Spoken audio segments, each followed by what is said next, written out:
Hello, and welcome to yet another B-movie Euphoria review. Okay, I messed up a little bit.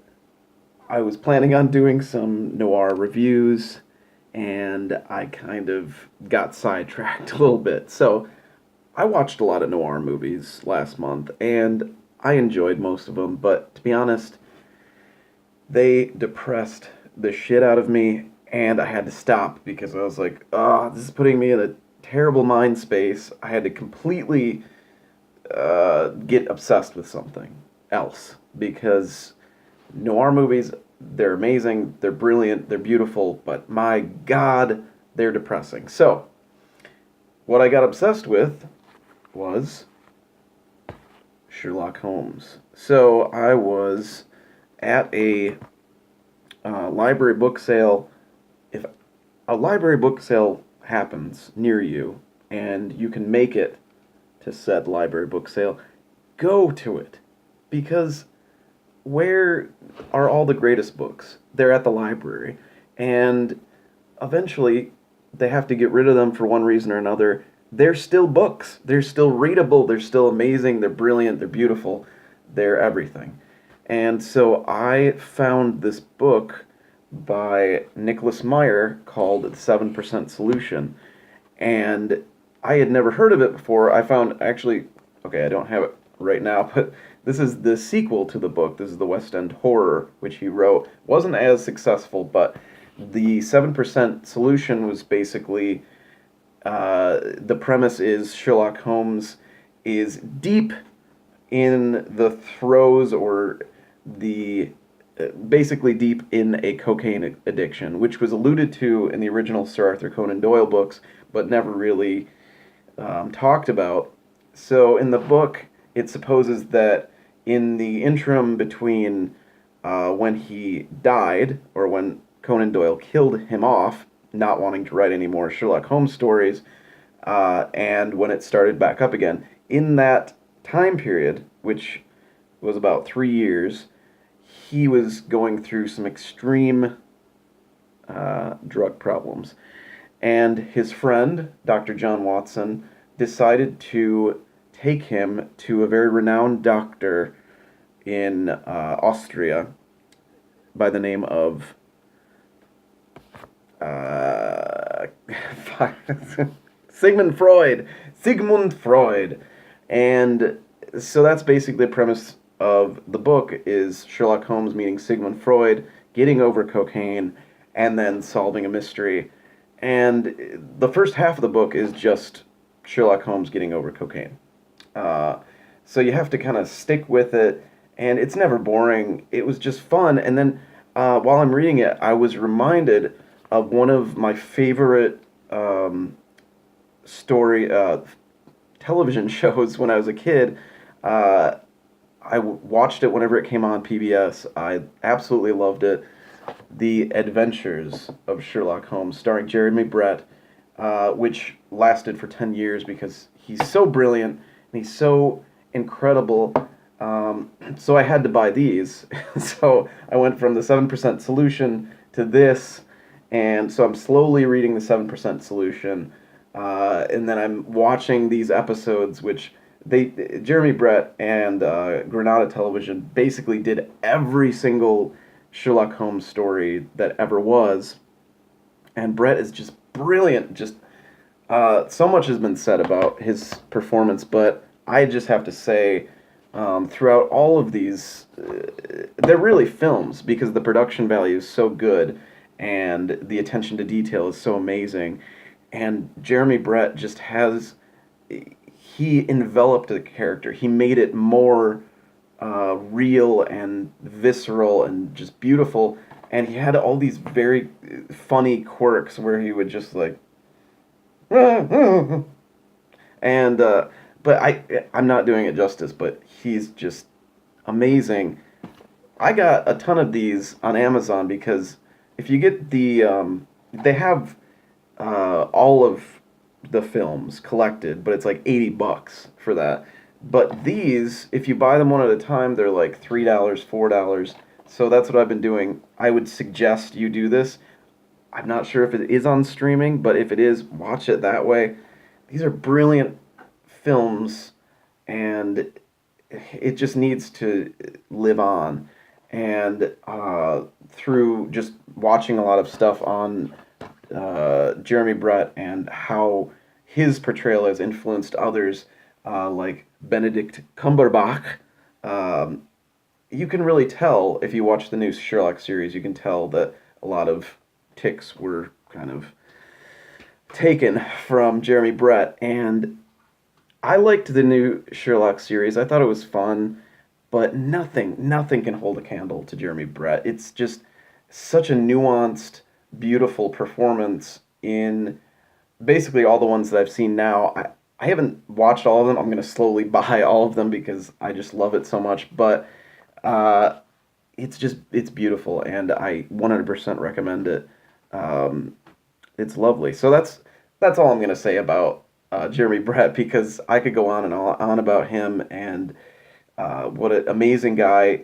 Sadly, he's not with us anymore, but he will forever live on as the Holmes.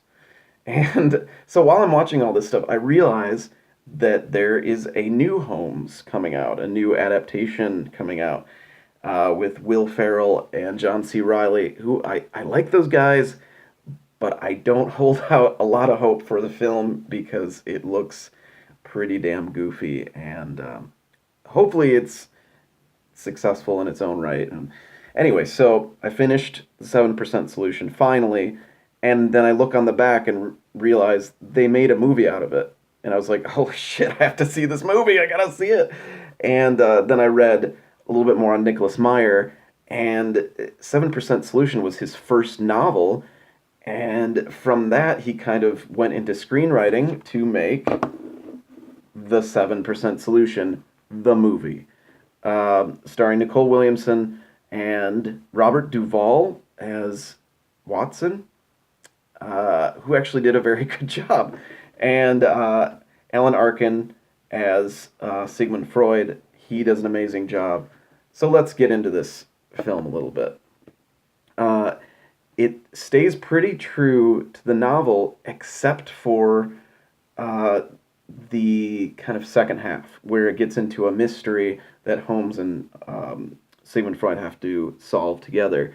And why that is that Nicholas Meyer was annoyed with all of these film adaptations of books, and how, if you've read the book, you already know how it ends. You already know what's going to happen. So he changed the mystery of it, but he didn't really change any significant thing that you'd be like, oh, what the fuck?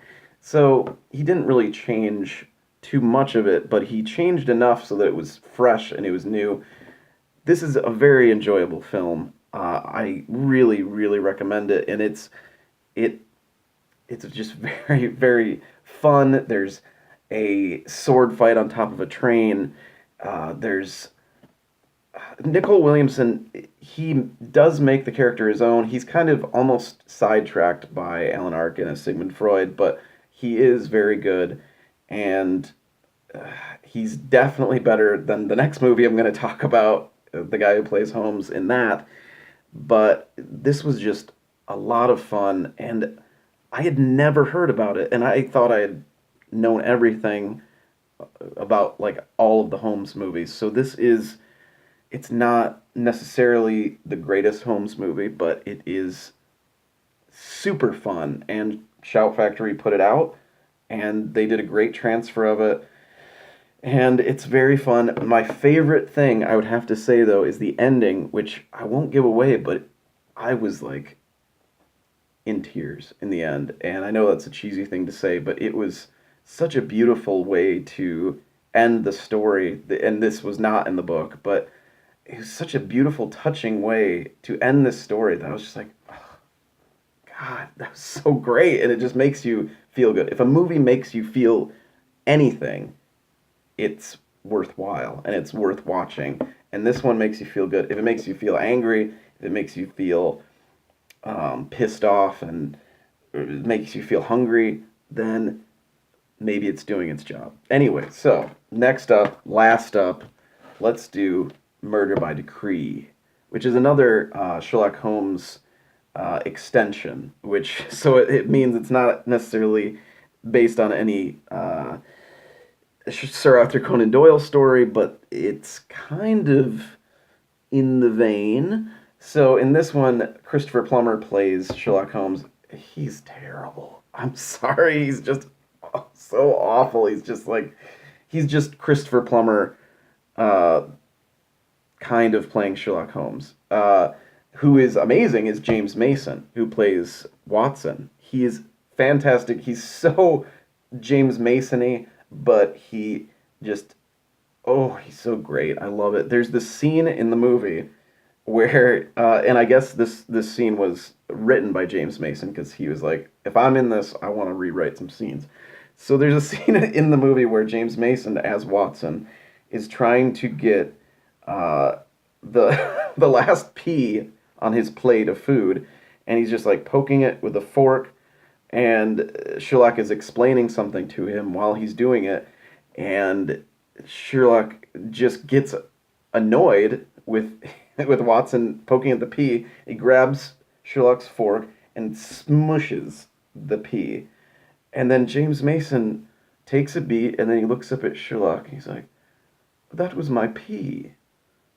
You squished my pea." And it's the funniest, the greatest moment in an otherwise kind of boring film. Donald Sutherland is also in this. It's just like, but to squish another man's pea, really, Holmes? It's so it's so ludicrous, but I love it. I loved that moment. But other than that, this was kind of a slog to get through. But there were moments in it that were fun. What I read was that the actual person that Sherlock Holmes is based on, who I believe his name is Jonathan Bell, he was actually consulted on the Jack the Ripper case. Um, and so there is sort of a truth to this story, and it's nice, I guess. I'm not I wouldn't necessarily at all recommend this. Donald Sutherland plays kind of a witness, I guess, and he's just kind of like, I saw him walking, and he's just so like affected by Jack the Ripper. And when we finally see Jack the Ripper, he has fucking black eyes, which puts this supernatural bent on it, and it just makes it stupid. Anyway, don't seek this out. That's not great. Find the 7% Solution if you can. It's lovely, lovely story. You will enjoy it. Find the book too. It was very fun. The West End Horror I'm reading now. It's definitely not as good as the 7% Solution, but it's fun. In this one, Sherlock Holmes meets Oscar Wilde and George Bernard Shaw, and he gets into the world of play actors and playwrights and everything. But above all else, the Adventures of Sherlock Holmes, and then all the continuing Granada, Jeremy Brett collaborations. These are so beautiful and so well made. Find these, watch these. That's Sherlock-Mania for you. I'm moving on from Sherlock. I'm going to start reviewing different movies because I got kind of obsessed for a little bit, and I'm sorry about forgetting about Noir Month. Maybe next year I'll do Noir Month. Okay, so thank you again for watching. Love you. See ya at the next video.